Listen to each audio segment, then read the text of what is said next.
우리가 지난주에는 그리스도의 몸 세우기, 그리스도의 몸 세우기에 대해서 들었는데요. 오늘은 이제 그 몸을 세웠으면 옷을 입어야 되잖아요. 그래서 오늘은 옷을 입는 것에 대한 이야기를 하고 있습니다.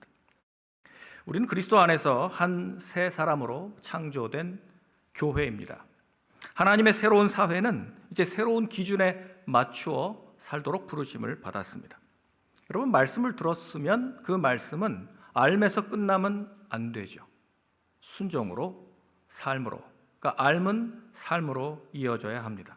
그래서 사도는 하나님의 부르심에 합당한 삶을 살라라고 요청하시는데요. 우리는 한 백성으로 부르심을 받았습니다.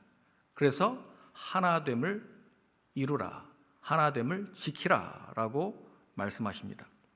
그리고 우리는 거룩한 백성으로 부르심을 받았습니다.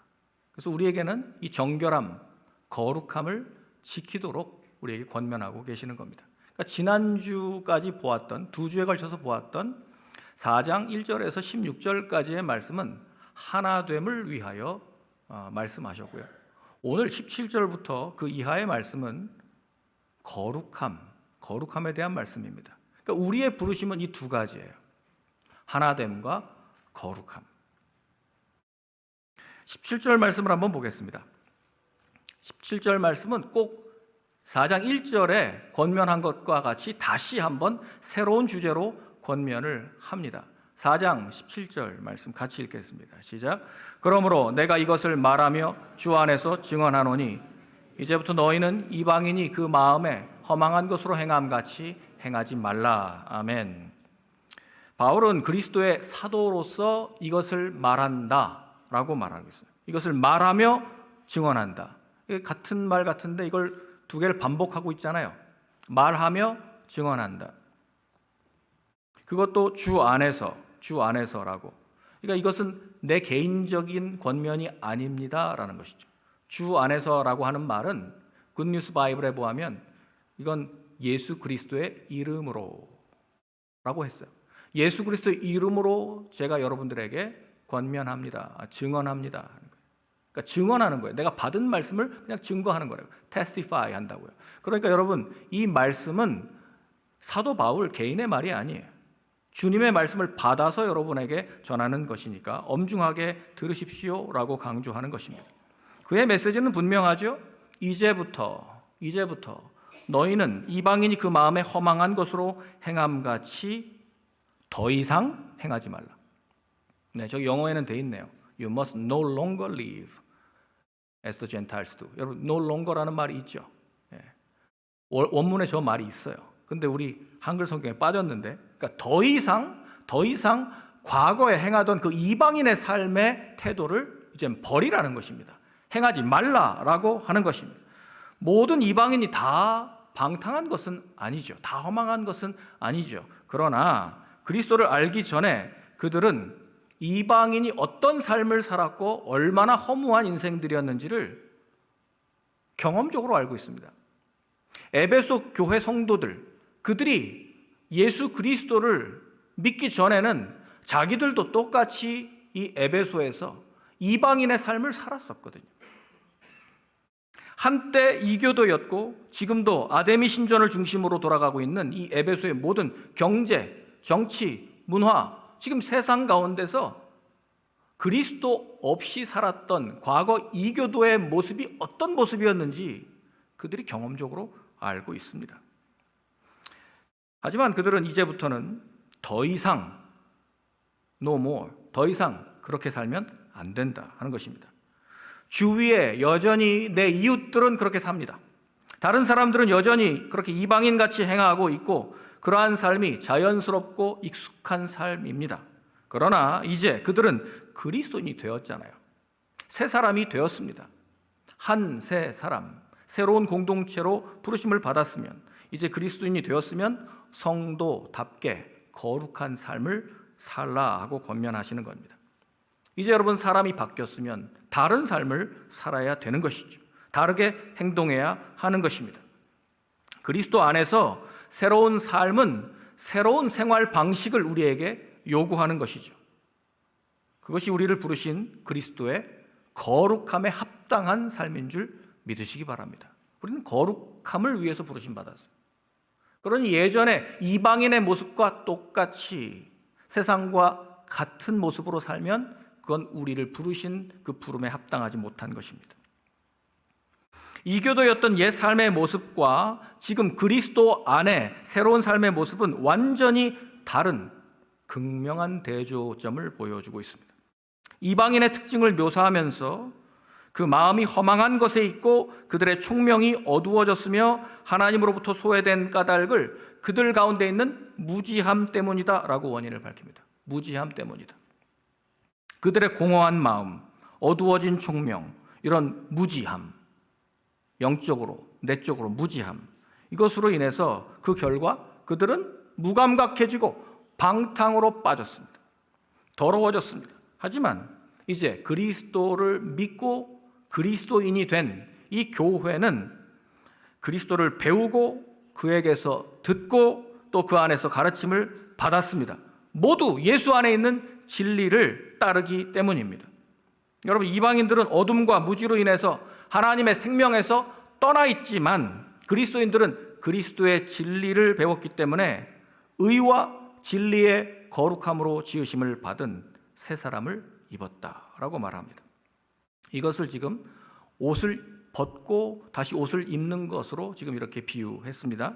옛사람의 옷과 새사람의 옷을 대조하고 있어요. 그래서 오늘 제목이 뭡니까? 옛사람을 벗어버리고 새사람을 입으라 하는 말씀입니다. 22절과 24절의 말씀입니다. 이 진리는 우리가 회개하고 거듭나 새사람이 되는 이 중생의 과정을 보여주고 있는 것입니다. 회개한다, 내가 돌아선다라고 하는 것은 과거의 옛사람의 옷을 이제 벗는 것입니다. 그리고 새 사람을 입는다는 것은 이제 그리스도 안에서 새로운 피조물로 태어났다라고 하는 것이죠. 그러면 먼저 벗어버려야 할 옛사람의 모습부터 한번 확인해 보겠습니다. 우리는 항상 잊지 말아야 될 것이 내가 어디서 왔는가, 내 옛날 과거의 모습은 어떠한가 라고 하는 것을 잊지 말아야 됩니다. 18절 말씀 보겠습니다.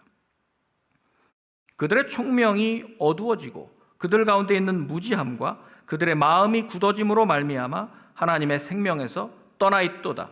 여러분, 이방인의 마음이 왜 어둡다고 했을까요? 왜 이방인의 마음은 어두울까요? 하나님이 빛이신데 하나님이 당신의 그 피조물을 통해서 인류에게 끝없이 말씀하시고 또 하늘과 땅이 하나님의 그 창조주의 영광을 선포하고 있음에도 불구하고 그들은 지금 마음이 굳어져 있기 때문에 보질 못하는 거예요. 그 빛을 깨닫지 못하는 겁니다. 마음이 굳어져 있기 때문에.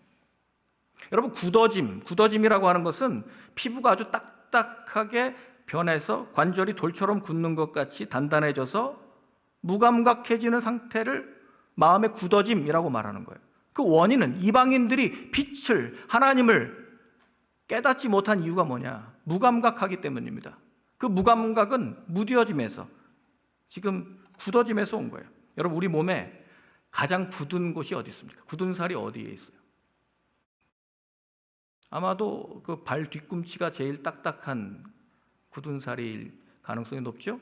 뭐 어떤 부위를 내가 많이 써서 어디 또 다른 굳은 살이 있을 수는 있겠습니다만은.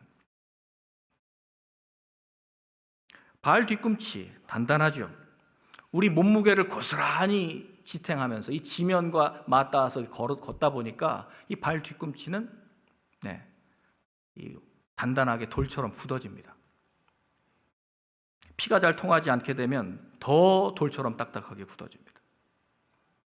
그래서 옛날에 이렇게 목욕탕 가보면 뜨거운 물에 불려가지고 그걸 박박 긁어내시는 분들을 여러 봤어요. 어떤 분들은 막 칼로 긁어내시더라고. 그래도 하나도 안 아프죠. 왜? 계속 그냥 굳은 살만 벗겨내는 거니까 아프지 않죠. 굳어진 거예요. 굳어진 거. 또한 굳어졌다라고 하는 것은 이렇게 감각이 무뎌졌을 뿐만 아니라 눈, 신경이 눈이 멀게 됐다라고 하는 의미도 있습니다. 그래서 여러분, 둔감해지니까 보질 못하는 거예요. 보질 못하는 거예요. 이제 제 또래 분들은 다 이해하시겠지만 노안이 오니까 이제 웬만하면 안 보고 싶어요. 무슨 깨알 같은 그런 글씨들, 뭐 성분 표시, 뭐 설명서 왜 이렇게 작게 썼는지, 20대 때는 잘만 보이던 것들이 이제는 안 보입니다. 무뎌졌어요. 매번 그냥 이게 라이트 켜고 또 뭐 돋보기 켜고 뭐 답답합니다. 답답해요. 여러분, 이게 굳어짐이에요. 굳어짐. 둔감해졌다는 거예요. 예수님이 회당에 들어가셨을 때 거기 손 마른 사람이 그 예배 중에 있었거든요. 근데 마침 그날이 안식일이었어요. 그랬더니 온통 유대인들의 관심이 뭡니까? 오늘 안식일인데 저분이 어떻게 하나 보자. 안식일인데. 생각이 굳어진 거예요. 지금 사람 살리고 회복시키고 구원하는 것보다 더 중요한 게 뭐예요? 그 법 지키나 안 지키나 보자. 이렇게 편협해요, 우리가. 그게 굳어진 거예요. 그래서 마가복음 3장 5절에 보면 그들의 마음이 완악함을 탄식하사. 완악함, 완고함, 굳어짐. 그들의 마음이 딱딱하게 굳어져 있어서 완고하니까 하나님의 구원을 보질 못하는 거예요.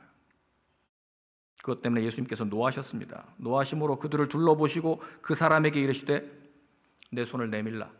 그랬더니 그 손이 회복됐어요. 예수님 구원한 것 때문에, 치유해 주신 것 때문에 미움을 받기 시작했어요.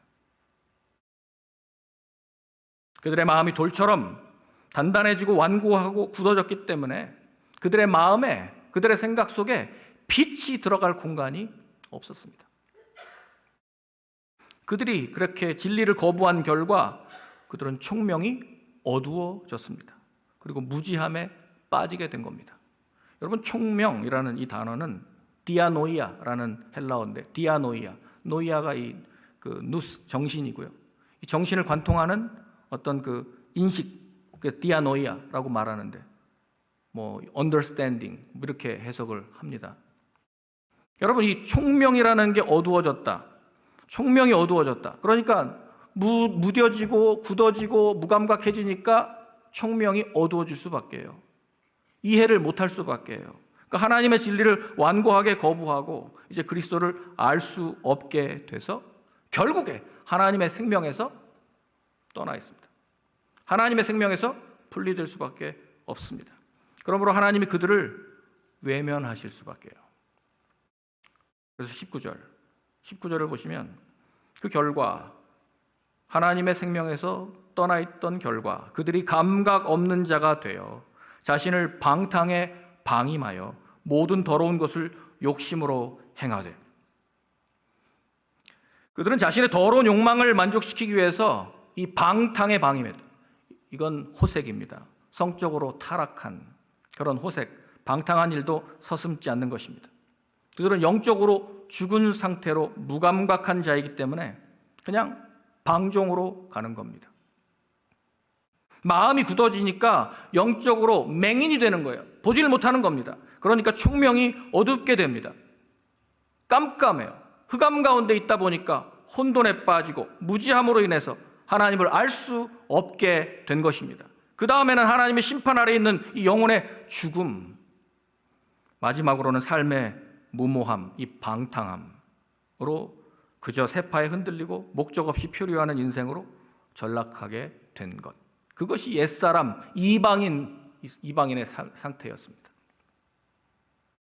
그러나 그리스도인의 삶은 완전히 다르죠.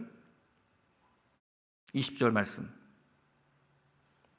오직 너희는 그리스도를 그같이 배우지 아니하였느니라. 우리는 그렇게 그리스도를 배우지 않았어요.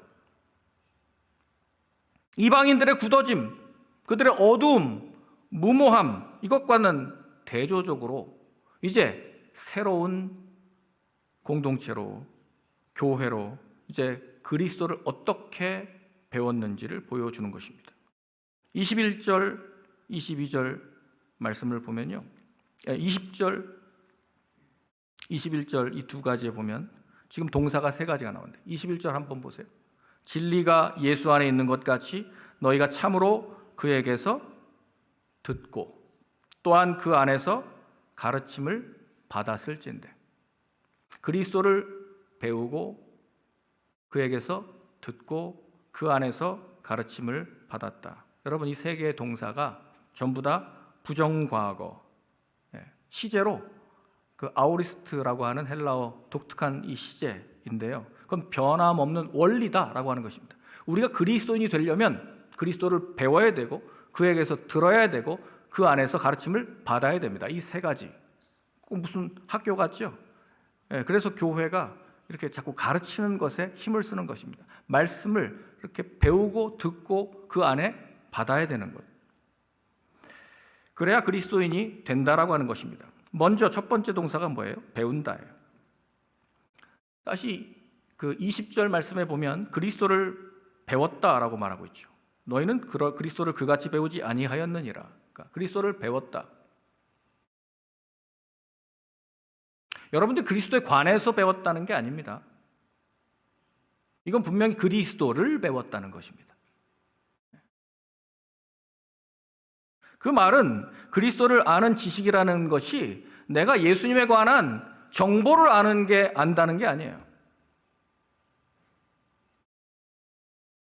저도 손흥민을 압니다. 그러나 손흥민 한 번도 만나본 적이 없어요. 그러니까 그렇게 하는 알미 아니라는 거예요. 예수님을 압니다. 예수님에 관한 정보를 많이 들었습니다. 그렇게 하는 게 아닙니다. 내가 예수님을 안다라고 말할 때는 최소한 예수님을 만난 적이 있어야 된다. 그러니까 그리스도를 아는 지식은 예수님을 나의 구주, 나의 주님으로 영접한 이후에 개인적인 관계성 속에서 교제를 통한 경험적인 알을 말하는 것이죠. 그것이 그리스도를 배웠다 하는 것입니다. 두 번째는 그에게서 들었다 그렇게 말합니다. 그리스도께 들었다 21절에 거기에는 영어에는 heard about him 이렇게 about이라는 말을 썼는데 원어에는 전치사 없어요. 그냥 그에게서 들은 거예요. 그에게서 들은 거예요. 어떻게 우리가 그리스도께 듣습니까? 여러분 직접 무슨 계시를 받는 것도 아닌데 우리가 어떻게 그리스도께 그 음성을 듣습니까? 그것은 그리스도께서 자신이 직접 교사가 돼서 말씀하시는데 누구를 통해서? 그리스도의 몸에 그 연결하게 주셨던 그 은사, 목사와 교사를 통해서 성경을 바르게 가르치는 것을 통하여 내가 그에게서 듣는 겁니다. 그래서 여러분 성경적인 바른 가르침이 이 강단에서 선포될 때 여러분들은 그에게서 말씀을 들을 수 있습니다. 그에게서 듣는 건 그렇게 듣는 거예요. 세 번째, 그 안에서 가르침을 받았다라고 말합니다. 여러분 그러니까 우리가 가르침 저 내용 자체가 이 복음 자체가 누구에 대한 이야기입니까? 그리스도죠. 그러니까 그리스도께서는 교사하고 또 가르침을 주는 그 내용이고 또 환경이에요. 그 안에서 가르침을 받았다. 그러니까 예수님은 교사이면서 예수님은 학과목 그 교과 내용이고 예수님은 학교예요. 예수님이 전체예요.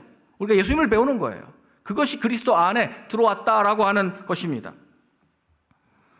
21절 말씀처럼 진리가 예수 안에 있는 것 같이 진리가 예수 안에 있기 때문에 예수님이 주장하신 대로 스스로 그분이 진리이시지 않습니까?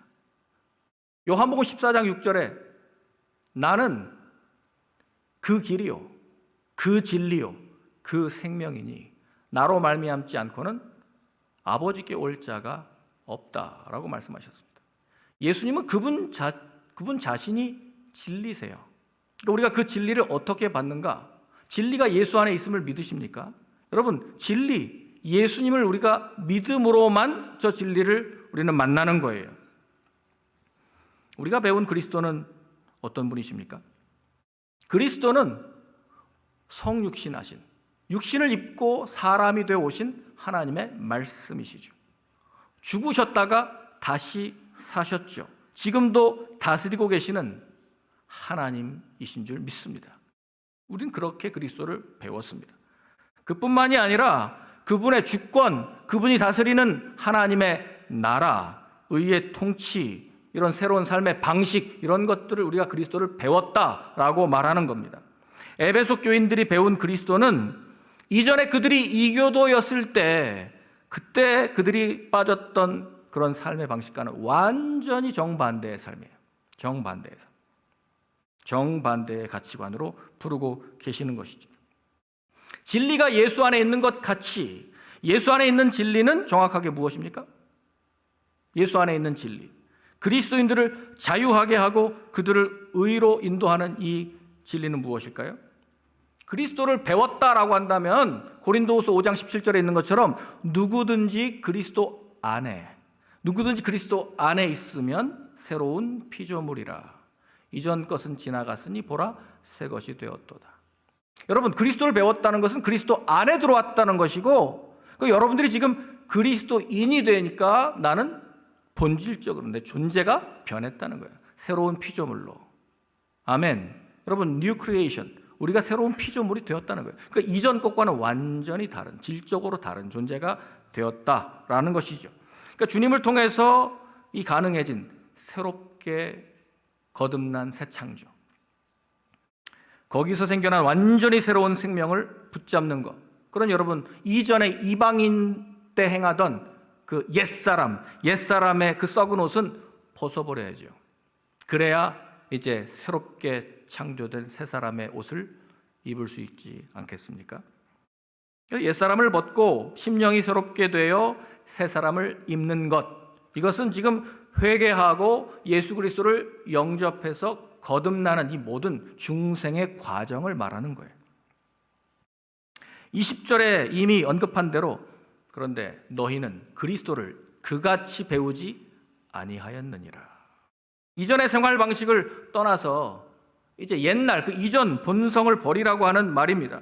그런데 아직도 여러분들을 속이고 있는 그 정욕을 따라서, 그 구습을 따라서 그 썩어져가는 그런 옛날 방식대로 고집하는 그 옛사람, 왜 그대로 입고 계시냐는 거예요. 혹시 그 옛날이 그립습니까? 계속 그렇게 살기를 원하십니까? 혹시나 그 옛날의 이방인 때가 좀 미련이 좀 남습니까? 저는 젊은 시절로 돌아가라고 해도 전 돌아가고 싶지 않습니다. 전 그때도 예수 믿었었는데 부끄러운 일이 너무 많아요. 요즘도 많지만 그땐 더 많아서 다시는 돌아가고 싶지 않습니다. 전 계속 지금 암만 향해 가도 바쁩니다. 여러분, 근데 자꾸 왜 옛사람의 옷을 그리워하시고 그걸 못 벗고 계세요? 22절, 24절 같이 한번 읽겠습니다. 22절 먼저 같이 읽겠습니다. 시작. 너희는 유혹의 욕심을 따라 썩어져가는 구습을 따르는 옛사람을 벗어버리고, 24절입니다. 하나님을 따라 의와 진리의 거룩함으로 지으심을 받은 새 사람을 입으라. 아멘. 이 두 가지는 아주 극명하게 대척점에 서 있어요. 이 두 가지의 모습은 옛사람과 새 사람은 완전히 딴판이에요. 같이 갈 수가 없어요. 여러분, 회심하면요 새로운 창조가 이루어집니다. 우리의 이전의 모습, 내 옛날 자, 우리의 타락한 인성을 부인하는 것, 그리고 새로운 자, 이제 재창조된 내 새로운 인격, 완전히 다른 문제예요. 이게 거듭남입니다.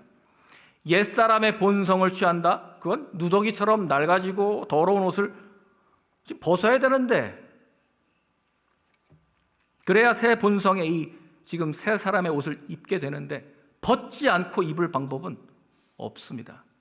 근데 종종 교회 오시는 분들 중에는 옛사람의 옷은 그대로 입은 채로 일주일을 사시다가 세상에선 세상 방식, 집에선 집의 방식, 옛날 방식 그냥 살다가 교회 올 때만 성경 툴툴 먼지 털고 이제 그리스도인의 옷을 덧입습니다. 껴입어요. 그러니 와도 어색하고 불편하고, 그러니까 주일 예배 마치고 돌아갈 때 얼른 집에 들어가자마자 이 새 사람의 옷을 또 벗어 제낍니다. 그 다시 편하다 그러면서 옛 사람의 옷으로 돌아갑니다. 그건 여러분 거듭난 모습이 아니에요. 왔다 갔다 하는 게 아니에요. 여러분, 옷을 그렇게 자꾸 옛 사람의 옷을 누더기 갖고 냄새나는 그 썩어져가는 그 옷을 자꾸 입는 거, 그러면 여러분 겉옷을 아무리 새 사람의 옷을 입었어도 조금만 이 새어나오면 다 냄새가 나게 돼 있어요. 그 속에.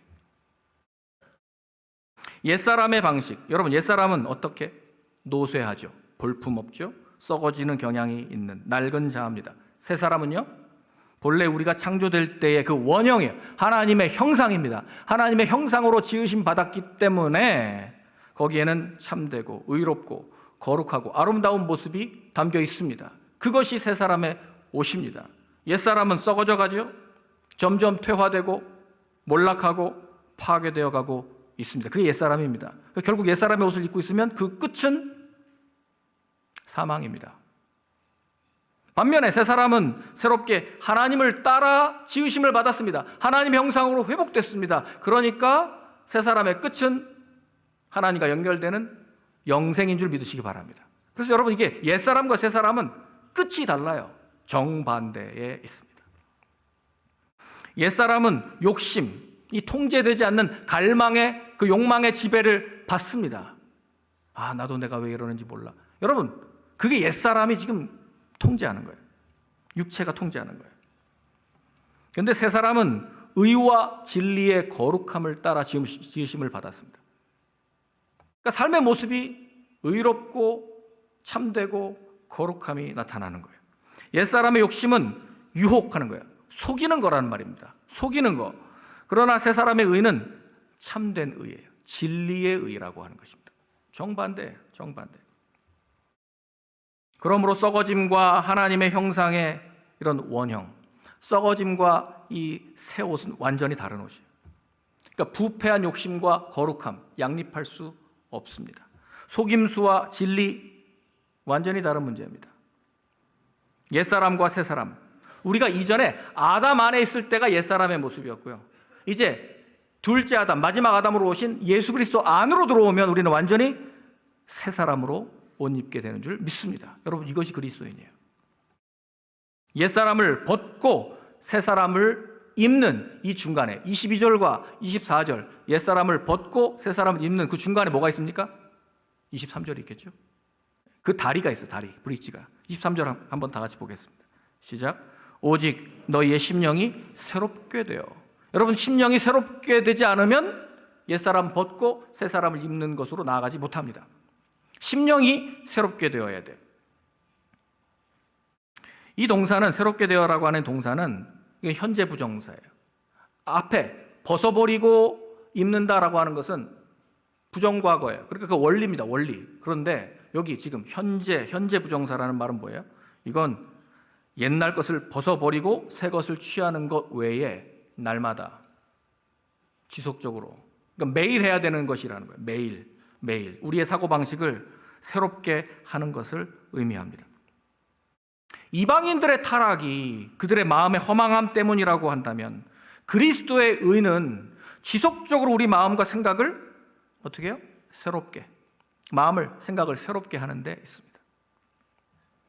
여러분, 그렇다고 우리가 스스로 노력하면 새 사람을 입을 수 있나요?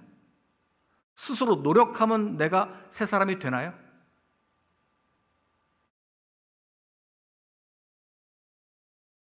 노력해서 내 공로로 여러분들 거듭난 사람 있습니까? 결코 그건 우리가 창조해낼 수 있는 영역이 아니에요. 새 사람은. 그건 하나님을 따라, 하나님의 형상을 따라 지으심을 받았다 그랬잖아요. 하나님께서 우리를 창조해 주셔야 새 사람이 되는 것이지, 그건 철저한 선물입니다. 너희가 그 은혜를 인하여 믿음으로 말미암아 구원을 받았다 그렇게 말씀하셨잖아요. 우리가 노력한다고 새 사람 되는 거 아니에요. 그건 하나님의 은혜입니다. 하나님께서 우리를 새롭게 창조해 주셔야 돼요. 다시 원래 아담을 처음에 만드셨을 때 타락 이전의 모습으로 회복시켜 주시는 새로운 창조, 여러분, 그 창조를 하나님이 주셔야 가능한 겁니다. 그런데 우리가 할 일이 있어요. 회개예요. 그게 마음을 새롭게 하는 겁니다. 이건 매일 해야 되는 겁니다. 매일 우리가 해야 될 일이 있어요. 선물은 주셨지만 그걸 받는 것은 우리가 마음을 새롭게 함으로 받아야 된다는 것이. 그래서 우리는 옛사람을 벗고 그 옛사람의 그 옛날 모습을 아주 끔찍하게도 혐오하고 거기서부터 돌아서고 하나님이 창조하신 이 새 생명을 기쁨으로 맞이하면서 그것을 입는 것. 그러면 재창조, 하나님이 하시는 일이죠. 은혜입니다. 재창조는. 그리고 회개, 그건 우리가 그 하나님의 그 은혜를 받기 위해서 우리가 해야 될 몫입니다. 이렇게 하나님이 하신 일과 우리의 일이 결합될 때 사람은 새 사람으로 거듭나게 되는 것이죠. 새 창조를 경험한 결과로 사실은 저 새로운 마음을 받는 거예요. 그러니까 이 은혜 없이는 새로운 마음이 생기지도 않습니다. 그러니까 우리가 성령의 조명하심으로 내가 정말 예수 그리스도 없이는 나는 죽을 수밖에 없구나. 난 지금 죽은 존재구나 라고 하는 것을, 심각한 죄인이라고 하는 사실을 깨닫는 것, 그게 은혜죠. 그리고 옛사람을 벗어버린 후에 일신 우일신 하는 거죠. 날마다 또 새로워지는 거, 날마다 심령이 새롭게 되는 거. 새로워진다는 게 아니죠. 수동 분사니까 새로워지는 거죠. 새롭게 되는 것입니다. 옛사람은 벗고 새 사람을 입기를 축원합니다. 여러분, 어떤 옷은 이 옷을 지금 벗고 입는 이야기를 계속하고 있지 않습니까? 근데 어떤 옷은 정말 옷이 날개다, 옷이 신분과 역할과 그 사람의 존재, 그 사람의 사명을 다 드러내는 그런 옷도 있죠. 여러분이 지금 캐주얼하게 입고 계시니까 저도 잘 구분을 못하겠지만, 여러분 확실하게 전에와 후에가 확실하게 변화되는 그런 옷들이 있습니다. 예를 들면 죄수복 같은 거, 그리고 다시 옛사람 같은데, 아이 깜짝이야. 그 옷 입으면 그냥 바로 그 사람의 신분과 현재 상태와 존재를 다 드러내는 거예요.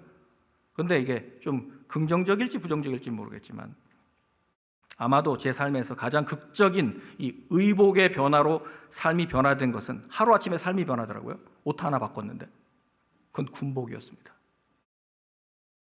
2000년 5월 1일 육군 3사관 학교에 입교했습니다. 군종사관 후보생 신분으로 입대했습니다.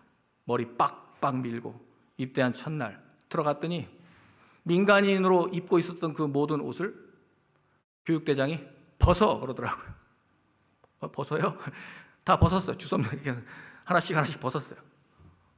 속옷까지 벗어 그러더라고요. 속옷도 벗었습니다. 그러더니 이제 국방부 보급품을 주기 시작하는 거예요. 속옷부터. 까끌까끌하고 별로 면도 좋지 않은데 그걸 입으라는 겁니다.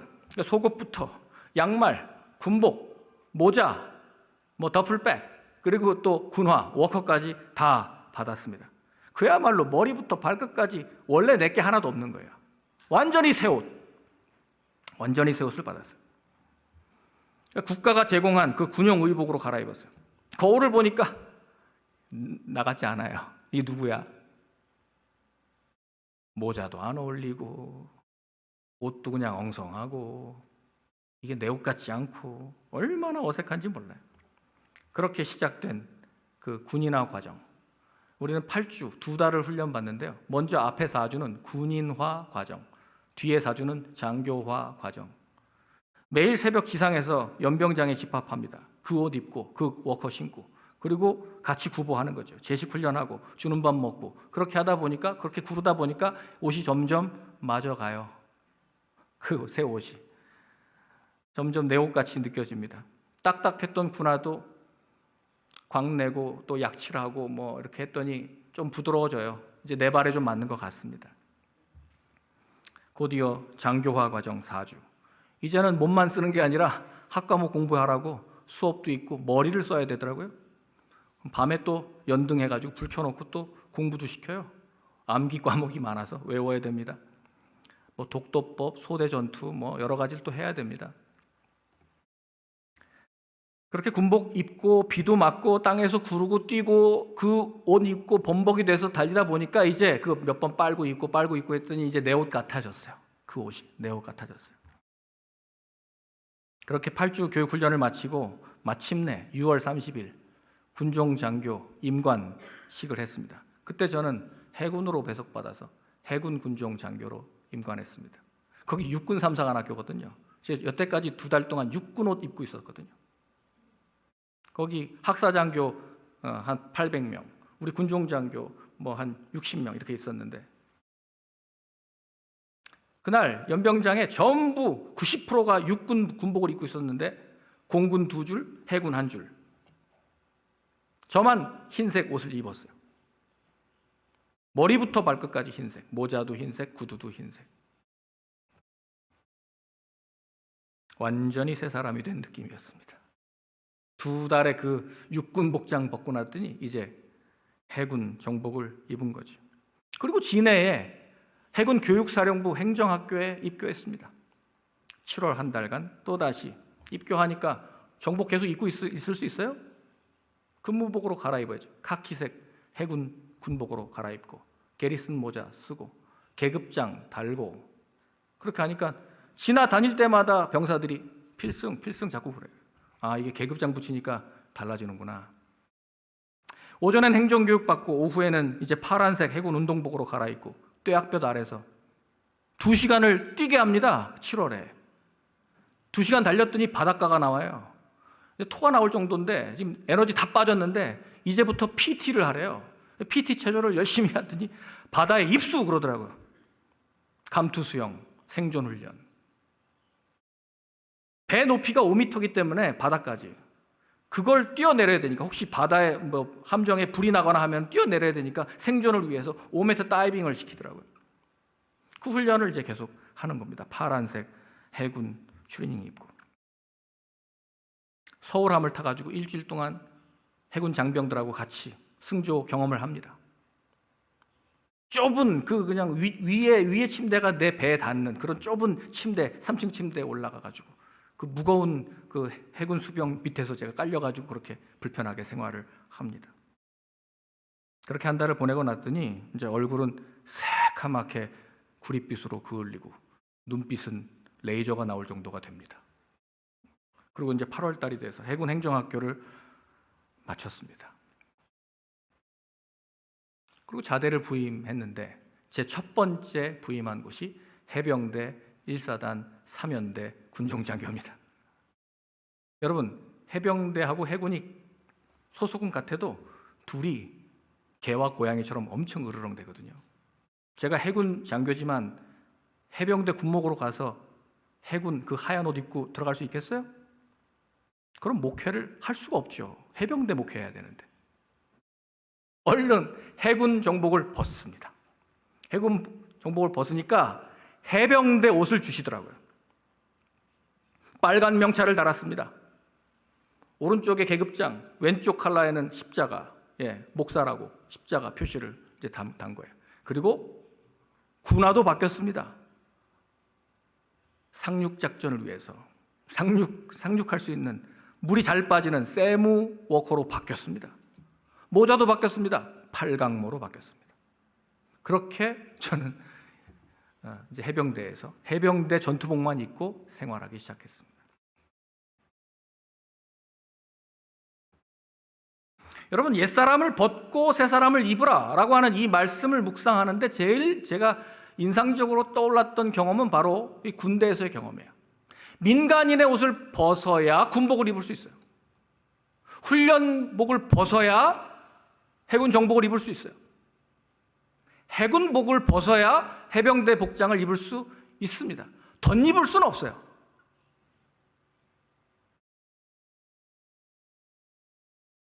옛사람은 마음이 허망하고 어둡고 무지하고 굳어져서 방탕에 자기 삶을 함부로 던지고 모든 더러운 것을 욕심으로 행하는 썩어져가는 구습을 따르는 옷 아닙니까?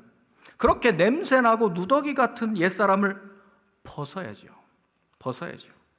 옛사람을 벗지 않고 새로운 사람을 입을 방법은 없습니다.